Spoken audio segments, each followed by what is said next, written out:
Passando aqui para a data evolutiva da atividade desta quarentena, compreendida entre 17 a 31 de março.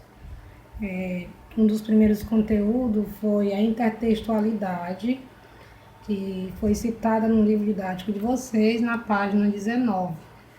Falando um pouquinho sobre isso, a intertextualidade acontece quando um texto retoma ou menciona parte de outra totalidade de outro texto. Nós temos como exemplo, em algumas obras, inclusive foi citado no livro de vocês, no Alto da Compadecida, obra essa que foi publicada e escrita em 1955 e encenada pela primeira vez no ano seguinte. No livro didático também vocês podem observar as gravuras de Mona Lisa, também representando isto. No musical Os Miseráveis também é um exemplo de intertextualidade quando ele é gravado nas ruas dos Estados Unidos.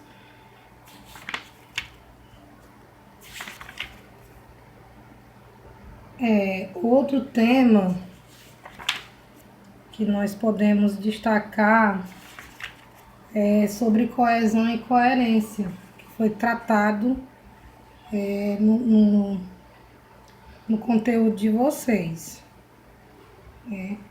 A coesão e coerência, ela é um dos fatores primordiais para que as produções textuais elas fiquem bem elaboradas.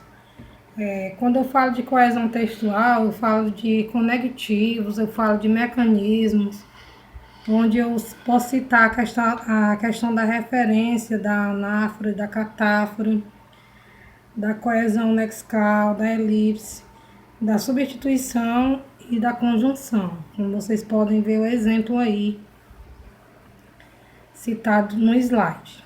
Quando eu falo também de coesão e coerência, são mecanismos fundamentais na construção textual. Para que um texto seja eficaz na transmissão da sua mensagem, é essencial que faça sentido para o leitor. Além disso, deve ser harmonioso, de forma que a mensagem flua de forma segura, natural e agradável. Isso contribui para a coesão textual. No livro didático também de vocês, na página 28, é importante lembrar das sequências protótipas. Nós temos algumas sequências que são citadas no livro, que são a descritiva, a dialogal, a explicativa, a narrativa e a argumentativa.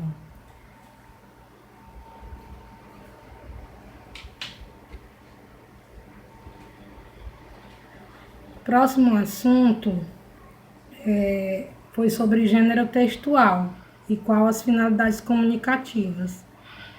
Nós sabemos que para cada situação determinada que nós nos encontramos, nós temos uma forma de nos comunicarmos. Então, é importante sempre a gente escolher a finalidade que possa alcançar esse nosso objetivo de comunicação. Eu trouxe aqui no slide alguns conceitos sobre finalidade comunicativa. São gêneros textuais, são estruturas relativamente estáveis de composição, com as quais queremos realizar intervenções sociais, tanto por escrito quanto por meio da fala, ou seja, os gêneros são ferramentas ou instrumentos que utilizamos para poder exercer os atos comunicativos em geral. Uma curta mensagem via WhatsApp, meios corporativos, produção de reportagem, entrevistas, contos, páginas de diário, receitas de bolo, artigos científicos, seminários, teses.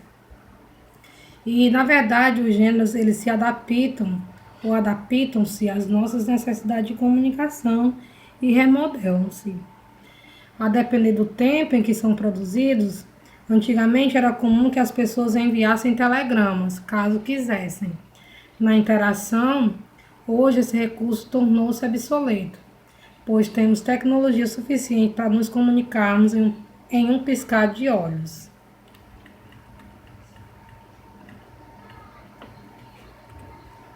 Um dos conteúdos também que foi alcançado nesta quarentena foi a questão dos gêneros literários.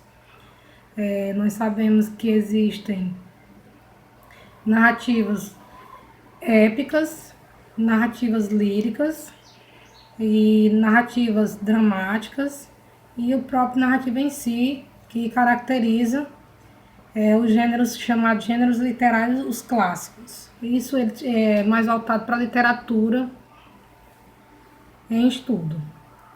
Então, a classificação das obras literárias podem ser feitas de acordo com os critérios semânticos, sintáticos e fonológicos, formais, contextuais e outros. A distinção entre os gêneros e categorias são flexíveis, muitas vezes com subgrupos. Na história, houve várias classificações de gêneros literários, de modo que não se pode determinar a categoria de todas as obras seguindo uma abordagem comum. A divisão clássica é, desde a antiguidade, em 3 grupos, tanto narrativo, o épico, lírico e dramático. Essa divisão partiu dos filósofos da Grécia Antiga, Platão e Aristóteles, quando iniciaram o estudo para o questionamento daquilo que representaria o literário e como essa representação seria produzida. Essas 3 classificações básicas, fixadas pela tradição, abrangem inúmeras categorias menores, comumente denominadas subgêneros.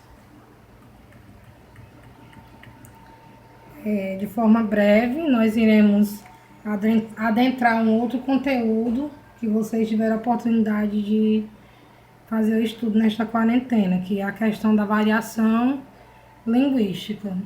Nós sabemos que ela dá-se pelo meio a qual nós nos comunicamos também, e ela varia não só de região para região, mas tem outros tipos de variação. Então, eu coloquei aqui uma imagem, a qual vocês vão ver como é que é tratado um produto, dependendo da região, né? Aqui a questão da tangerina, que em outra região ela pode ser conhecida como outro nome. Então, a variação linguística é um movimento comum e natural de uma língua, em que varia principalmente por fatores históricos, culturais, modo pela qual ela se usa, sistemática e coerentemente, de acordo com o contexto histórico, geográfico e sociocultural, nos quais os falantes dessa língua se manifestam verbalmente. É o conjunto das diferenças de realização linguística falado pelos locutores de uma mesma língua. Tais diferenças decorrem do fato de um sistema linguístico a não ser unitário. Então, vocês podem ver nesse slide como há vários tipos de variantes linguísticas. E para finalizarmos, aqui eu citei os tipos de variação linguísticas. Ela pode variar em uma variedade geográfica, variedade histórica, variedade social, variedade situacional. Existem também os tipos de variações linguísticas. Elas podem ser diafásicas, variações diatópicas e variações diastráticas.